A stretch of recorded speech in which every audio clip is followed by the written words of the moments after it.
Cubic ਵਿੱਚ metro ਅਤੇ ਬੱਸਾਂ ਲਈ ਮਾਸਕ ਦੇ ਹੁਕਮ ਨੂੰ ਛੱਡੇ ਜਾਣ ਤੇ ਡਾਕਟਰ ਡੋਨਾਲਡ ਵਿਨ ਵੱਲੋਂ ਆਪਣੇ ਵਿਚਾਰ ਸਾਂਝੇ ਕੀਤੇ ਗਏ ਨੇ। ਉਹਨਾਂ ਕਿਹਾ ਕਿ ਅਸੀਂ ਅਸਲ ਵਿੱਚ ਥੋੜੇ ਸਮੇਂ ਲਈ ਆਨੰਦ ਪ੍ਰਾਪਤ ਕਰ ਸਕਦੇ ਹਾਂ, ਪਰ ਸਾਨੂੰ ਕੁਝ ਮਹੀਨਿਆਂ ਵਿੱਚ ਇੱਕ ਮੱਧਮ ਮਿਆਦ ਦੀ ਸਮੱਸਿਆ ਹੋਣ ਵਾਲੀ ਹੈ। ਇਸ ਲਈ ਲੋਕਾਂ ਨੂੰ ਮਾਸਕ ਦਾ ਉਪਯੋਗ ਭੀੜ ਵਾਲੀ ਜਗ੍ਹਾ ਤੇ ਕਰਨਾ ਚਾਹੀਦਾ ਹੈ। You can either have a scientific objective or you can have a symbolic objective. Right now, with obviously the improvement in the weather and people are trying to go outdoors more, and with some improvement in some of the COVID metrics, the symbolic gesture is to proceed with the unraveling, if you will, of the COVID measures. And so if that's the goal, well, then that's certainly heading in the right direction.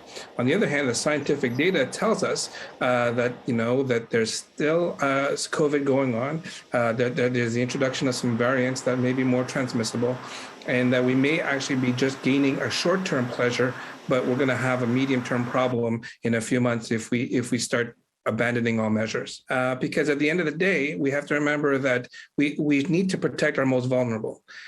And so, yes, in the CHSLDs, in the hospitals, in pharmacies, and in other sort of healthcare type settings, there are people who are vulnerable, who may get severe disease from COVID if they were to be infected or reinfected. And so we need to protect them. And I hope that we keep the masks measures in place there.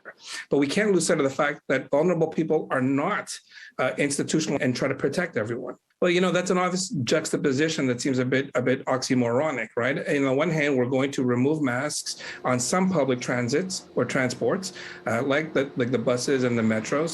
And on the other hand, we're also going to keep them for other things like planes and trains. Now, obviously, in the plane, you have much less ventilation, whereas in the bus, especially on a nice weather day, you can open the windows, and in the metros, there is the potential for some improved ventilation. So they're not equal. But certainly in places that are closed with poor ventilation, I would like to see that the masks remain in place. Well, I think what it does is it may also cause some sort of reverse stigmatism, right? Where you are actually going to stigmatize people who decide to keep on the masks for either personal or professional reasons. Personal because they're either immunocompromised or they take care of an immunocompromised person. Me would be for professional reasons. I take care of immunocompromised patients. I don't want to get them sick because I thought 3 minutes of casual, relaxation with taking off a mask would be safe. So I think that we have to remember that, the mask is an effective